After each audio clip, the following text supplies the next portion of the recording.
TJ Watt is holding out. And I actually find this to be funny because not funny necessarily, but I think that for a lot of us, we look at this as a very simple thing. TJ Watt, defensive player of the year type candidate, perhaps a future Hall of Famer, all of those things. It's time to give him his money. You give him his money, right? Except he's 30? There have been injuries. And this is the time where football discussions typically get to be a little awkward, right? Guys want money for what they did before. Teams are like, brother, that's not how it works. And then we go from there. But and I think also the deal he wants was given by the Browns. Oh, he wants the Myles Garrett deal. And that number is $40 million a year. Okay, so just so we're clear, he wants the deal that was given to somebody better than him. Yes. Okay. Now, hey. Myles Garrett is better than just about all of them. Yeah. Right? So I don't want to say that like it is an indictment of TJ Watt. Correct. However, I don't think TJ Watt agrees with what I just said. Right? And now that's why we're in the situation we are now. Right. And so as I understand it from reading it, the difficulties come down to typical football stuff, the length of the deal, the amount of guaranteed money, all of this. And TJ Watt knows that, I think I said this about Giannis, where I was like, if I'm keeping it real and if I'm the Bucks, I'm looking at Giannis like, man, you gonna come and you gonna play. Come on now, you a hard worker. You know what I'm saying? They ain't really got no reason to be out here worried about you. No one's going to be worried about J.J. Watt's little brother not showing up to practice. Yeah. What is he going to do, work out somewhere else? Right, that's probably how the Steelers are looking at it, right? Like when Giannis on that one, they're like, brother, you ain't trying to go back to Athens selling hats. You gonna bring your ass in here and you going to be... What, are you going to push the sled in your own backyard? Like, come on. You are going to continue exercising that work ethic that got you to where you are today. That is what the Pittsburgh Steelers are saying in their minds, right?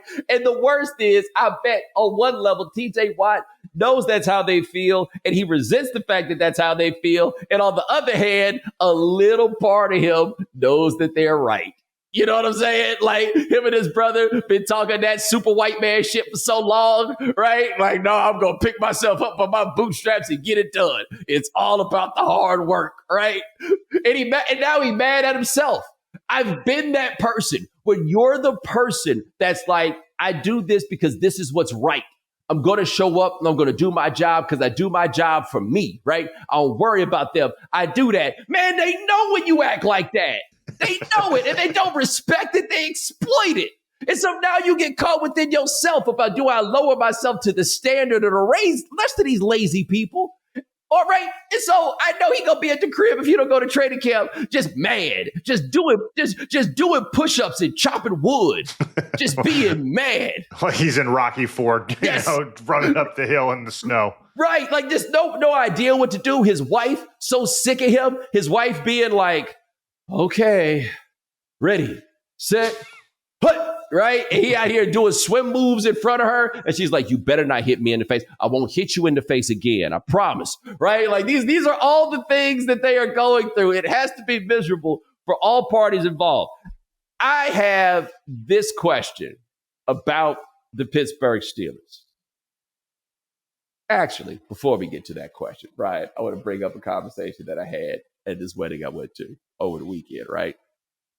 I was talking to my buddy, John Gervais, and I always, I like to give credit when somebody else comes up with something. And so I forget we were talking about in the NBA. And I think there's something that cats don't get enough credit for in the NBA, okay? If a dude signs a guaranteed contract for however much money and doesn't play well after that contract or mails it in after that contract, we attack that person for doing that. Right? Were you guys talking about Bradley Beal? It was not him, I don't think. I think we were talking more hypothetically, but fair question you asked. Yeah. This is what Dalton does when we were there. So Jerv was like, yo, man, people got audacity, man. And the reason we say they got audacity is we watch people mail in jobs all the time. In fact, I have worked jobs with people who mailed it in, and people were mad at me for being mad at him for mailing it in, right? Like, Like not only is a certain measure of laziness understood, it is expected as part of the human condition, right? And respected it in a weird way. Right. Like you're maximizing your return, your ROI, your ROA, right? Like it's coming back. We need to actually start giving people more credit for still bringing it after this guaranteed money. Like the NBA is full of guys with guaranteed money who play hard all the time. And I don't think we give them nearly as much respect as they deserve for doing that, because you would never do such a thing. You would get that guaranteed check and bet it. The only thing that keeps you grinding, the only thing is the landlord. That's it. If you didn't think that one day you could show up and then you got to come home and explain to the old lady why it is that y'all got to go get them great value snacks from the grocery store, right? Ain't no more Whole Foods. No.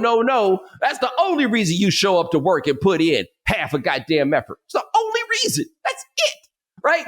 Everybody that shows up to play after getting guaranteed money, good for you, because deep down inside, that is not very smart. And I say this as somebody who engages in such not smart behavior. Anyway, back to the Pittsburgh Steelers. They are beginning to remind me a bit of the Dream Team. No. Not that Dream Team. That Dream Team. That's right. The Dream Team that got Andy Reid fired. That Dream Team. For those of you who do not remember this, in the year of our Lord 2012, the Eagles went out and made a lot of free agent signings, right? They went and got, this shouldn't be the first one to come to my mind, but excuse me, my fault. It was the year 2011, not 2012. Okay. The first one that comes to my mind is Vince Young, and it was a washed up Vince Young, so I don't feel like calling him the Dream Team guy is really the best way to go about putting that, right? But they went and got they got Nnamdi Asomugha. I remember that. They got him. They got Jason Babin. They got they would have signed Ronnie Brown. Wow, I'm looking at the list now. They would have signed a bunch of guys that I had forgotten about. But they made all these moves and got these old, fairly washed up dudes. And Vince Young famously, when they signed him, was like, man, I feel like I'm signing up to play for a Dream Team. That Dream Team went 8-8. They went 8-8, and then the year after that, Andy Reid got fired. Now, I want to be clear. That was also the year that Andy Reid got the bright idea to make the offensive line coach the defensive coordinator. So I don't think it's fair to blame. I forgot about that. You forgot about that. Yes. I didn't realize that was like the 10 years before Belichick was doing stuff like that. Yes. Right. And that is also the season that got Howie Roseman essentially demoted. And then they went. Is that when they went and got Chip? No, Chip demoted Howie Roseman. Oh, Chip demoted Howie. Chip demoted Howie Roseman. Yeah. So Chip, 2013 was Chip's first year. So 2012, in the middle of that year, I want to say, was Andy Reid got fired during that year, at the end of that year. Yeah. But they made all these moves. Look, this is not a league where getting a bunch of other people's scraps, regardless if it's scraps of sirloin, if it's scraps of filet. This isn't a league where getting other people's scraps is what gets the job done. It's older scraps. Right. And that's what they've done. And that's not to say that they can't ultimately win, because I feel like I can go pick up 11 dudes from in front of the Home Depot and Mike Tomlin will win 9 games with them. Right? Like, I think that that's a fair point that you ultimately make. But moves like they've made, including signing old-ass Aaron Rodgers and everything else, it's all iffy. And it all feels like trading the sort of for old Jalen Ramsey, which we didn't really cover last week. That is correct. Like, I can't remember them all. Sneaky old Jalen Ramsey turning 31 this year. At corner. Yeah. Like, this is normally the time where people start asking you about moving a little bit farther off the ball, right? DK Metcalf is not old, but he's somebody else's. Like, I mean, there's a lot going on there. And then you add on to it that TJ Watt is not there as of yet. But again, good, hard-working, red-blooded American man like him, he'll be ready, right?